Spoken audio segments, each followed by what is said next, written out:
Hey everybody, I don't know if you can see me. Maybe you can, maybe you can't, I don't know.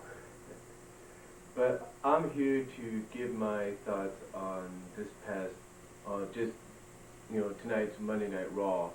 I haven't really done a Raw review in a long time because, well, quite honestly, I haven't watched Raw in a long time. I mean, to be honest,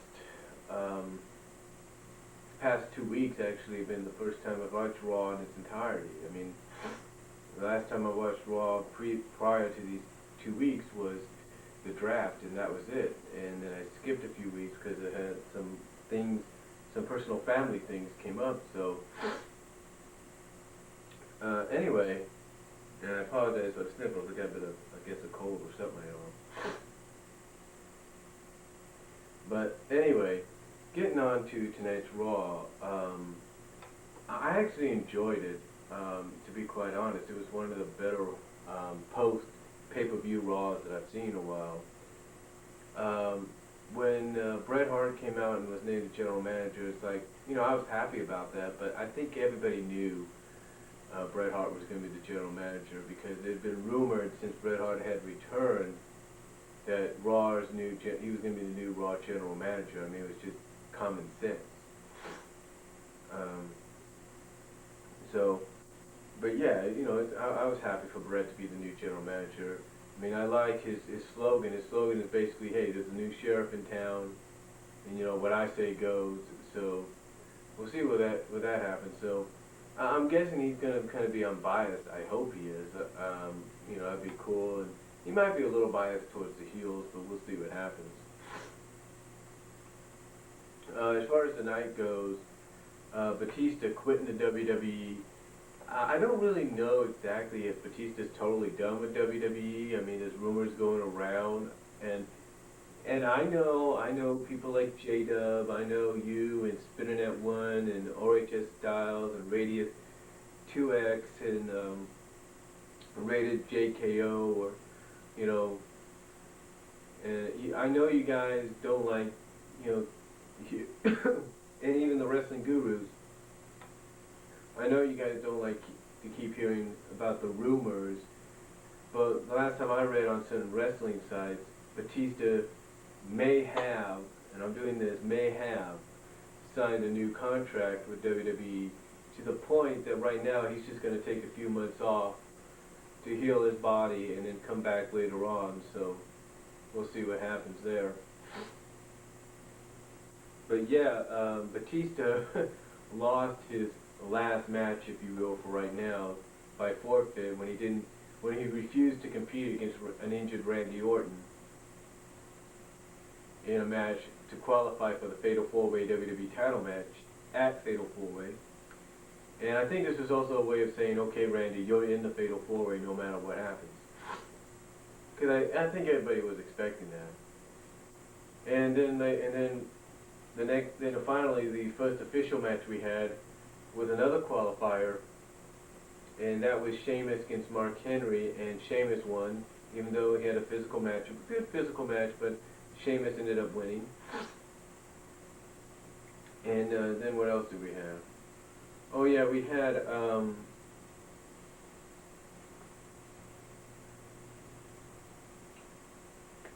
see. I think it's some matches, oh yeah, we had the match between Ted DiBiase, but Miz and R-Truth for the Intercontinental but not the Intercontinental, but for the United States Championship. And that was a good match. I mean, probably one of the best matches of the night, and probably one of the best matches on Raw in a long time. Back and forth, they went, and R-Truth ends up winning the match and becoming United States Champion. And I think this is a good move on WWE's part because R-Truth, Ron Killings, if you will, is really over with the crowd. No matter how you look at it, he's really over with them. And by putting the United States Championship on him, it's like WWE saying, okay, Truth, okay, Ron, we're giving you the ball now. Let's see what you can do with it. Because let's look at it this way. Ron has basically been really not doing anything since he debuted about 2 years ago almost, or re-debuted, I should say, about 2 years ago. You know, he hasn't really done anything. He hasn't really competed for any championships. And you know, they usually say that patience pays off, and, you know, and everything. And I guess Ron's patience really paid off, because finally, not only this year has he qualified, if you will, no, well, not qualified, but not only this year did he participate in WrestleMania, even though it was the first match of the night,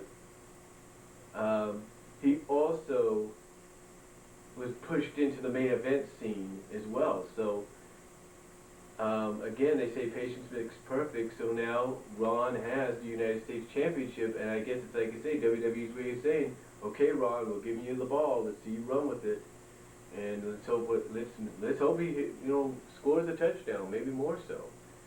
So, but again, you know, I'm really happy this is happening, because, like I said, this has been the year that Ron Killings has been pushed into that main event scene finally, or into that status quo of being one of the best. Because when you put a title like the United States title, despite how you feel about the fact that it's either being a prop now or not meaning anything, you finally put it on someone like him. That's like saying, we're giving you, again, like I said, that's like saying, we're giving you the ball, go score a touchdown. So we'll see what happens, but I'm glad that Ron's got that championship now. So as the rest of the night goes, we had a Divas match, a Divas tag team match between Maurice, Alicia Fox, Eve, and Gail Kim. And of course Maurice and Alicia win, with Maurice hitting the French kiss DDT on Eve after Alicia kicks her behind the referee's back. So Maurice actually then wins the match for her team. And I'm guessing WWE might do a Fatal 4-Way with those four at the Fatal 4-Way for the Divas title. Then we had the tag team match between the Hart Dynasty, the tag team champions, and Vladimir Kozlov and William Regal. Didn't last too long. The Hart Dynasty wins the match, hits the heart attack on William Regal, wins the match. And then, as they're celebrating, out comes this new team and a new diva, and apparently I looked at these I looked at this team and I'm like, you know, they look familiar. Where have I seen them before?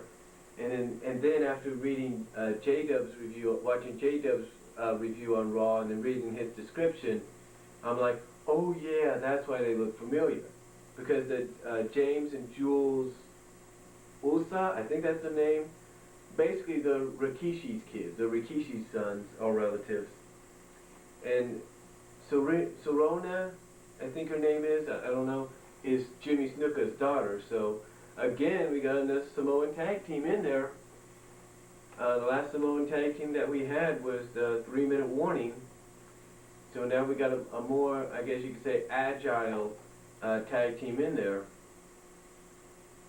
And it looks like Sorona is going to be one of the divas that will finally compete in the Divas division along with Natalya, so they can actually put the emphasis of wrestling on the Divas division and / women's division.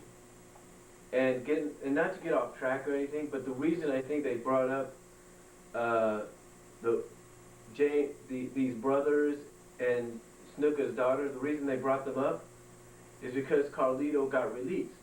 I mean, if you take a look at the house show advertisements, originally it was supposed to be Primo and Carlito against the Hart Dynasty. So in other words, Rikishi's kids and Snuka's daughter are in the place right now of where Carlito and Primo was supposed to be in. I'm thinking that if Carlito wasn't released, this would have been the spot where Carlito and Primo would have jumped in there and attacked. I think that was supposed to be the spot, but because Carlito got released, it went to these guys. So it may look like it's a good choice. We'll just have to see what happens. And I think what WWE is also trying to do, and you can agree with me with this or not, I think they're trying to reinvigorate